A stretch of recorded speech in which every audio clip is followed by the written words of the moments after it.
Welcome to the Money Manifestation Mastery podcast with your host, Lara Waldman, where we talk all things money. Big money, big purpose, big power. Waking up your wealth for heart-centered business owners and entrepreneurs.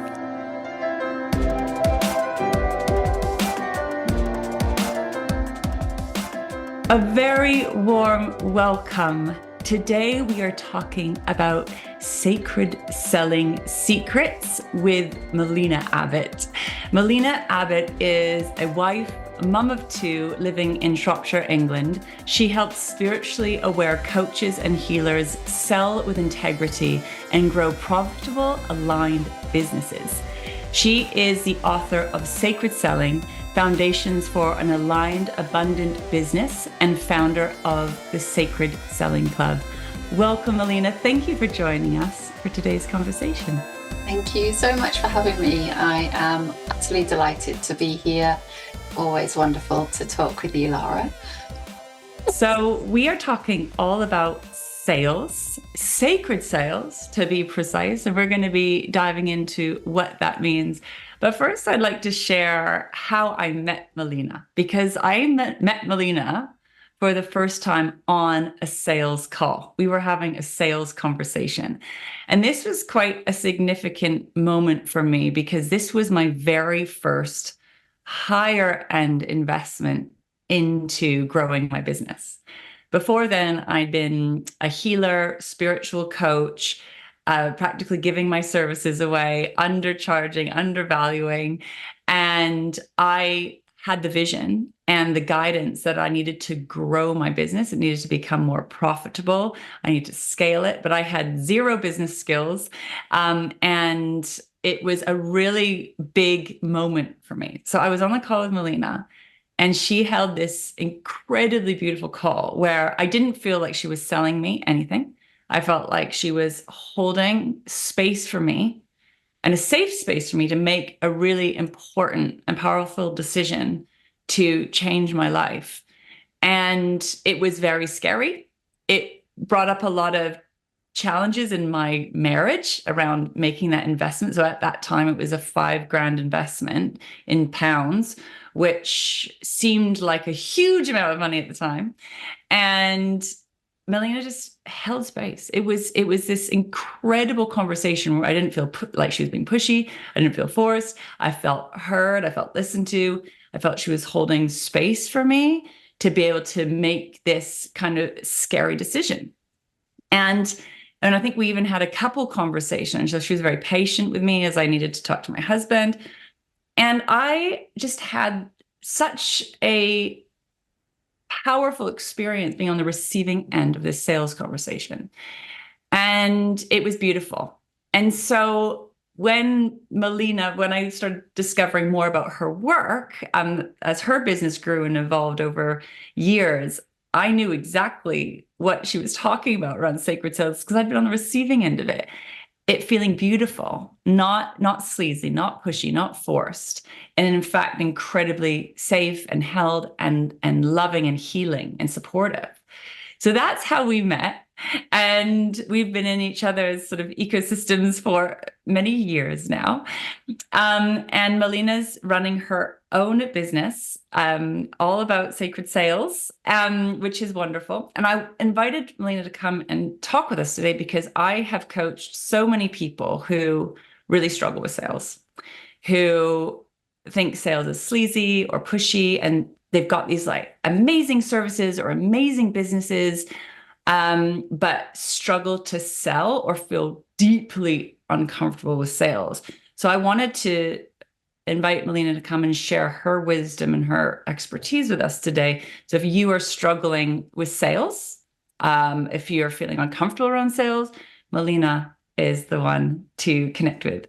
So beautiful. How about you, Melina? What got you into this line of work? Like, what's been your journey with sales? It's really funny, actually. When I look back, it's almost quite random and divinely guided. I didn't grow up wanting to be a salesperson. I definitely didn't grow up wanting to teach selling. I was in marketing. I was in sales and marketing for many years as a job, but I really didn't feel I had enough information to start up on my own. And I ended up going to a business startup show, another random thing, but I won't go into that, and joined an international business development organization that taught me all around direct response marketing and selling. And I got into it, and it was just like, whoa, every single every single business needs to know this, because a lot of what we are taught around marketing is for big businesses. So it doesn't apply to particularly solopreneurs or one-man bands. And it was just like the step-by-step process for gaining clients. And I was like hooked. It's like, this is amazing. And I joined this business development organization, and I did cold calling. Like, this was way back 20 years ago. And my knees were knocking, my hands were shaking, but it was the fastest way to get in front of a business. And I got some appointments, and it took me about 8 weeks. I was still working full time at this point to sign up my first client. Some of those early meetings where I kind of like cringe when I think about it. But they were still fun. And yeah, that gave me the confidence to say, hey, I can do this, and hand in my notice at work and slowly build my business. And at the beginning, it was very much nuts and bolts, step-by-step process.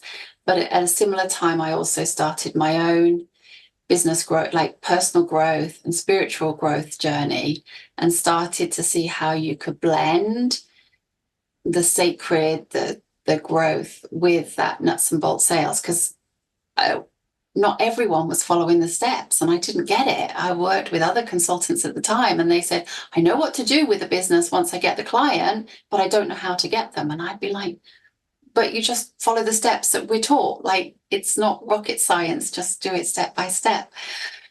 And then I fell out of love with sales at one point.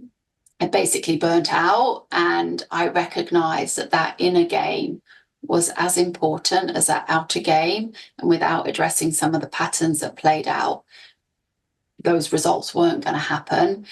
And I saw that that was as important. And then I set myself up as a transformation coach and went and did exactly what I saw my clients doing, i.e., not marketing, not doing the lead generation. And finally, I kind of, this is what they're talking about.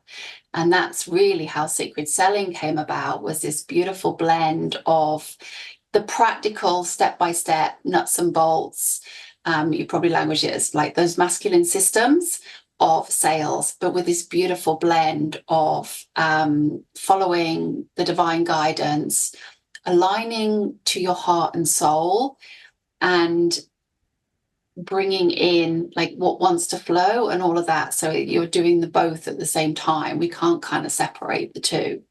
And so that's kind of Sacred Selling. I'm really holding that space for people to like step into, like, especially when it comes to selling transformation or making a difference, then there's a lot of fear around, and you have to be solid to enable people to step into that space, as you experienced all those years ago.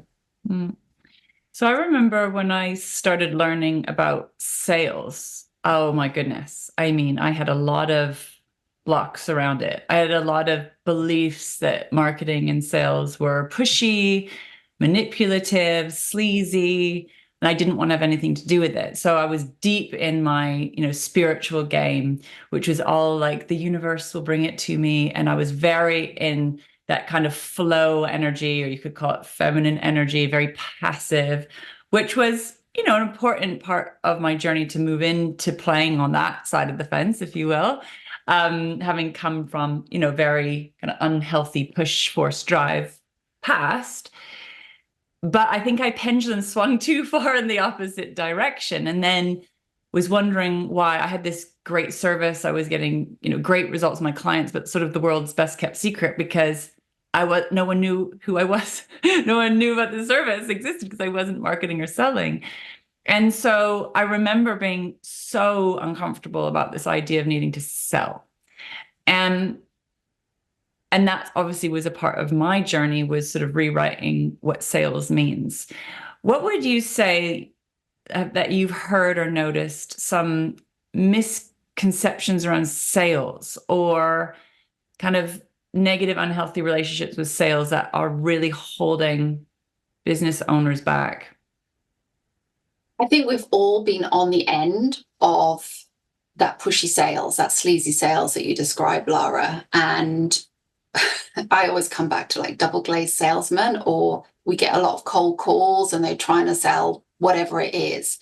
And the person on the receiving end just doesn't want it. They're not interested. It's not something that they're looking for. And so we've taken on board this idea that to sell means to convince someone to buy something. I.e., the undercurrent of that is they don't want it, but we've got to have such persuasive skills that they change their mind and they buy from us. And we have all of these teachings around objection handling and psychological techniques to persuade people to buy. And it is icky. It's not nice. And the way I look at it is selling, it comes from the Latin to serve. So you're giving a service to people, and you're actually inviting them to buy from you. And it is not your job to convince them or sell to them. It's your job to invite them and wait for them to like step in. Wait, you have to hold that powerful space, and there are things you can do. It's your job to guide them on that buying process and ask them, would you like to buy? Would you like to go ahead? Which is a missing piece I've seen over and over. That people just say, oh, just let me know. It's like, no, you're not being of service to someone if you say, just let me know. They're stepping into something, or they're like, oh, I don't know. So they don't do anything. Your job is to say, hey, would you like this? Here are the next steps. This is how you go ahead. I can't wait. Let's get you started. Like all of these things. And when you do that well, or even if you like, I mean, well is subjective anyway, but if you do it authentically, you're coming from the heart, like you don't have to persuade anyone at all. In fact, you don't want to be persuading them, because that just, like there's this saying, a man convinced against his will is of the same opinion still. So if you've used psychological techniques to get someone to buy, there's a good chance they're going to say, hey, I didn't sign up for this. I don't like it. Ask for a refund, which sends you into a whole, oh, I'm not good enough. Like, oh, for me, it's like I'm rubbish. And it goes all down there. So it's much better to see sales as an invitation to buy, and you're taking them on that journey with you to say yes, that it's an invitation, and go to them. Like I guess it's kind of a bit like a game changer. I don't teach objection handling, because if they get to the end of the call and they say, I can't afford it, then that's another way of saying no. Your job is you're selling from the beginning, all the way back when you're through the invitations and how you do it. So at the end, it's a natural yes, or yeah, I'd love to do that. So immediately, I think, so the invitation, ask, right? Ask. What I know that has come up for me, and still does actually, is what I would call rejection sensitivity. So I used to be so paralyzed by what felt like rejection that I couldn't do it. I couldn't put myself out there. So I call that this rejection sensitivity that was really affecting my sales, and would take it personally. And I've had to do a lot of work to separate, the no from me, like kind of almost to separate myself from my work and not take it so personally. But in the beginning, it was like, I'm selling you my heart. I'm selling you my soul. I'm selling you, like, this is not just what I do, it's who I am. And I would get really, really held back by that. And in fact, it's still something I have to hold and work with. So have you noticed that in terms of, like, does that come up for clients that you work with? Yeah. And I've had to handle that myself around that piece of rejection. They're rejecting they're rejecting me, which Mm. may, and then you take it to mean, oh, I'm rubbish, I'm no good, I can't do this, and all of the drama. That sounds a bit harsh, but the things that go alongside that. And the way that I look at it and teach it is, even brilliant salespeople, they're only converting like 1 in 2 is like great conversion. So for every person that says yes, there's one person that says no. And so knowing that, it's almost like you want to celebrate the no's as much as the yeses, because every no brings you closer to a yes. And I remember I was doing a bunch of sales. I think this was just a bit before we were working together, Lara. And I had a day of calls, like, and everyone said no. So I went through the thing, like I had about 4 calls and they were all no. And I needed to get coaching around it, because it's like, oh, I've lost the skill after signing people up. And through working through the no's and those feelings of rejection, so it's going in and looking at the feelings that come up and processing them, then it allows healing to take place, which is kind of the things that we do in sacred selling. It's you take the practical actions and look at what's the inner that's going on. And then through doing that work and seeing that every no brings you close to a yes, the next day, I think I had the same 4 conversations, but 3 people bought. So in many ways, you can celebrate the no's just as much as the yeses. And it's that flipping that way of looking at selling rather than taking it personally. And that's not saying that it won't ever come up, because it does. But I remember on one occasion, I'd had this sales call, they'd said no. And oh my goodness, I was like, oh, they don't love me, I'm bad. And I went and I stood on my doorstep and I looked outside at the garden and the flowers, and I said, what has changed in my life? Like, absolutely nothing in my life had changed. So why had I gone into this despair thinking I was rubbish, when actually all that had happened was that someone had said no to a product or a service that I was selling. And so we use a lot of our patterns and trauma is there regardless of the sales, and the selling can bring it up. So we use it as a way to almost heal our patterns, heal that trauma, those feelings of rejection, and work through it and see where we're at. So I've definitely experienced that the sales journey, or learning about sales, has been one of the most profound healing journeys of growth and development. That and marketing, just get yourself out there, being visible. It's extraordinary. I'm quite blown away by that, and it's in a way one of the things that I love about business and love about money and love about the whole game is the growth that takes you on, and what you have to face that you wouldn't actually face if it wasn't for that, right? Because you can kind of buffer over that pain and trauma or whatever, and then it just pokes right into the center point, I have found anyways, personally. it totally does. And I know I've written your journey, the sacred selling journey. You're on a business journey. It's like a personal growth journey. Then you get to play it through your business, and you can bring a lot of lightness to it. It doesn't have to be heavy. A lot of transformation can feel is like, because you're releasing a lot of trauma. You're healing a lot of trauma. The more lightness we can bring to it, the more we can poke fun at ourselves. It brings joy as well as that healing as well. So it's that blend, that dance, I suppose, between the healing and the practical. It's like you cannot separate them. You cannot separate those steps. And you have to go through it in order to heal. You can't bypass it. You can't go around it. It's like you have to have those conversations. And I remember one conversation I was on, and I was talking to this lady. It was like she was perfect for a new offering. It was my first VIP program.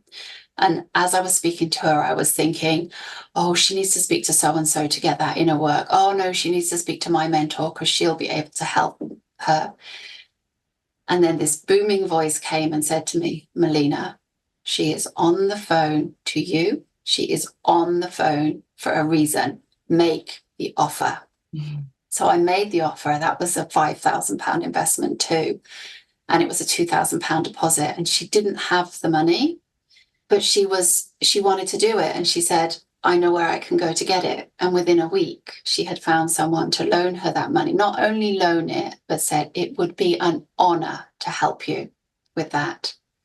And the program that we created together, she's still selling that like 15 years on, and it's like the core of her program. So imagine, had I been too scared to make that offer and think she needed to go with someone else, those retreats that she was offering may not have come about. All the people that came through them that have been transformed as a result might not have worked with her. And I may never have properly let that land before now, because we can think it's about us when it's not about us. It's like you owe it to yourself to learn to sell or to serve, to help those clients, help those other clients. So any ickiness that you can feel, if you can let go of your own agenda and things and just connect to the bigger purpose, the bigger picture, to your clients and to your clients' clients, then magic can unfold. I've had to say this to myself many times as well. It's like, get over yourself. This isn't about you. And it's like, actually, this service is here to help and liberate. And yeah, think of the ripples. And that's one of the things that gets me over myself, is thinking about impact and the bigger purpose. I have to get out of the I in order to move forward usually. The other thing I'm thinking of as you're talking is, like, what happens when people really need to make a sale? They don't maybe have the money in their business. So they get on a sales call and there's like a desperation or a genuine need to make money. What would you say to that? Because a lot of people are in that situation as well. That's a really challenging situation to be in. If whenever someone's in that situation, it can repel people. Mm. And I would say to look at all the options and not be afraid. Okay, there's a couple of things. To look at all the options to generate money, which might be to go and get a part-time job, which might not be the thing that people want to hear, because you've got to be committed. So that's one option. But the other thing is to be committed to the journey and to growing the business and to getting the work out there, and to take action on generating more sales conversations, to take action on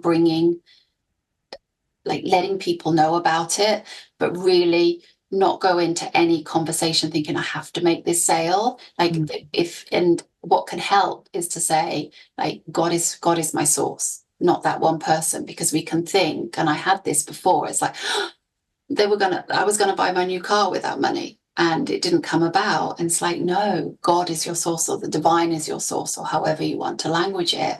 And keep trusting back and keep taking the actions and doing that inner work and letting go of any one conversation you having to make that sale, because they can feel it. And then you're desperate. Then you're not being of service to that person if you're going in having to make that sale. It's like you really want to have that freedom for them to make it or not. And there's usually other things that you can look at when it comes to like generating money, and keep trusting. I think the key is to keep trusting and keep like going inwards and doing some of that inner work and looking at, okay, what do I need to know? What do I need to know? For me, because there's been various points on my journey, it's like I need to make more money. And one of the places is falling in love with money, looking at all the areas that I'm spending. So you see it holistically rather than just that laser focus on making a sale, because that's where this, sleazy sales comes about. I think it's letting go of that attachment, like let go of the attachment to that particular outcome, as hard as it is. And sometimes there's a lot of releasing that has to be done afterwards. Does that? Yeah, thank you. I think that's really important. It's like holding the space, but also like for a place of non-attachment. So this great answer, because it's a hard place to be if you're in that place. And I know, this is where I think sales becomes quite masterful, really. It's about how you hold yourself as well as how you're holding the conversation. And I think that we have this attachment that it has to look a certain way. And sometimes it might not be. Like, it might be that there's a lot of people go into, like, there's the soul work that they want to do, and sometimes there's like some practical work that they've done before that's not really aligned to what they want to do, but they're good at it and they could make a sale through it. And sometimes it's like, okay, well, maybe I need to just like reach out to a past client and go and do this work. No, it's not where I want to go, but that will free up some freedom that takes the pressure off your soul work having to generate that income. And often what will happen is, because you're committed to the journey in the long haul, that actually some magic comes for your soul work, and you don't have to then go and take whatever it is that you didn't want to do, but you're open to receiving abundance in all the ways. And you teach this a lot as well, Lara. It's like the abundance can come in through many forms. Beautiful. So I know you've been sort of seeding parts of this question, but how would you describe sacred selling or sacred sales? What is that according to you? For me, it's the blend between the sacred, the divine, the following your heart, listen to the nudges, tuning in to what wants to come through, with the step-by-step nuts and bolts of sales, the inviting people to like lead generation, inviting people to sign up to find out more about you and what you're offering. It's taking people on that sales journey, on that buying journey, to take the next step. So, and it's asking for the sale. So it's that beautiful blend of you can call it feminine and masculine, but it's that beautiful blend of the sacred, that connecting to the divine, following your heart and soul, with the nuts and bolts of selling, because you can't have one without the other. It's like pizza doesn't cook itself. You still have to put it in the oven or order it. And that's the piece that we think, oh, well, I'll just sit back and it will bring to me. Well, yes, but you've still got to take action. Yes. I've learned that the hard way myself. That is beautiful. Thank you so much for explaining that. And so let's talk a little bit about lead generation, because you've got a really beautiful offer for the listeners of this conversation. You've got this lead generation guide. And so can you tell us a little bit, first of all, what is lead generation? And can you tell us a bit about how this guide can help with that?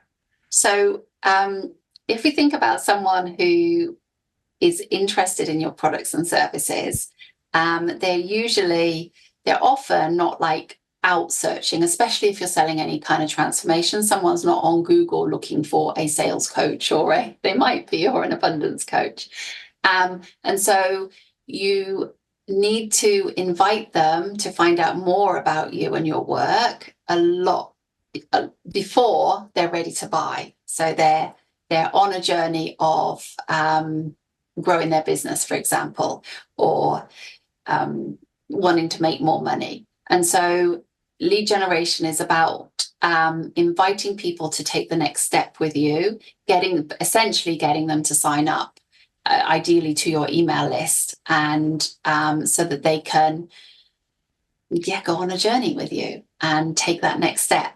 And so you want to have an offering, usually a free offering, so that it's a low cost, low cost way to find out more, so that they can begin that journey.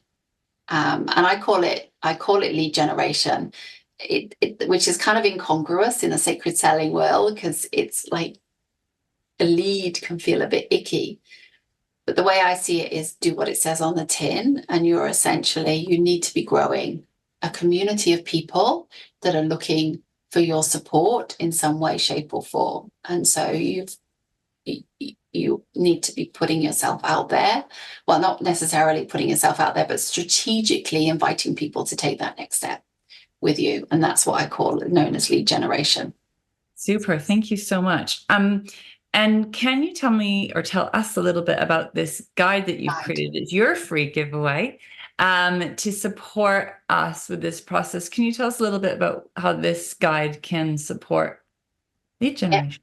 Within this guide, there are 21 lead generation strategies. What we find these days, especially with social media, is that we think that being visible or finding clients all has to come online and through social media. And there's loads more different ways that you can let people know about what you're offering. So I have put together this guide of 21 different ways that you can invite people to take that next step, like share that with them.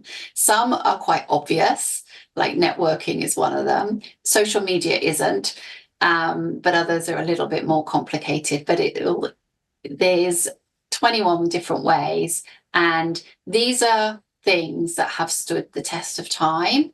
We go through phases when it comes to marketing. There is trends and different things like TikTok or whatever it happens to be. These are kind of like the underpinning, the foundations of selling, of creating, of inviting people to work with you. So it's a brilliant guide. Like there's so many different ideas for you to take. You only need to employ one or two of them. Brilliant. Well, thank you so much for creating that for us. And so you can access Melina's lead generation guide beneath this video. We'll have a link for you to click on and to access. And then you can come into Melina's community and network and receive all her beautiful tools and resources to support you with sales the sacred way, and learn her beautiful sacred sales secrets. And hopefully you can fall in love with sales. If you don't like sales or you struggle with sales, my intention for you is that you can transform your relationship with sales and how you think about it, feel about it, you know, what you believe to be true about it, and turn it into something beautiful. I now love sales conversations. They're beautiful. They're the most, profound opportunities to connect and to, have people open up to you about sometimes their most personal challenges and struggles and their like deepest dreams and desires. And it's so amazing to be able to, for me, it feels like a real honor having a sales conversation with someone now. But I will say it took me quite a long time to get to that point. And I'm still, there's always more to learn, and there's always like areas to improve, of course. But it's so nice to finally feel that way. But I really didn't feel that way for a long time. So it is possible. It is possible to transform your relationship with sales and enjoy it even. So thank you so much, Melina. Are there any closing thoughts, any words of wisdom that you'd like to share before we close our conversation today? I think it's that sales can be not easy, but filled with ease. And that there's nothing more beautiful than someone saying yes, and their lives are going to be transformed. And to bring like lightness. People will often work with me and it feels like a weight has been lifted and they feel more confident with the selling. So yeah, it can be fun. It can be fun and a joy and a delight. So I hope whoever's listening has taken some of that away today, and we'd love to connect further. So do download the guide and come play with sales. Play with sales. And I have been on the receiving end, and I'm on the receiving end of Melina's beautiful work. And there is something really cool that's happened to me. I had a particular block actually around lead generation that I was working on, a sort of resistance. And I'm in Melina's group, and there's a lot of sort of magic that I think you do, the energetic side of things, the spiritual side of things, and it kind of looks seamless, and that's where it feels like ease, where something that can be a real struggle or a block or a heaviness can just seemingly just lift or shift. And I think that's the sort of magic of the sacred part of sales, and the sacred part of your work is when we're doing the energetic work and the inner game work. So something that was creating heaviness or was feeling hard or that was creating resistance can just kind of shift almost like magically, right? When you make the intention for it to. And so I just want to add that, because I've experienced Melina's work, and it seems seamless, and it creates this lightness when you bring in the kind of energetic side, or the spiritual side, if you will, the sacred side into sales. So beautiful. So grab Melina's guide and make sure to connect with her, and we'll share her social media links as well. And thank you, Melina, for joining us and sharing your wisdom around the sacred selling secrets. And really, really appreciate your time today. Thank you so much. Thank you so much for having me. It's been such a joy. Thank you.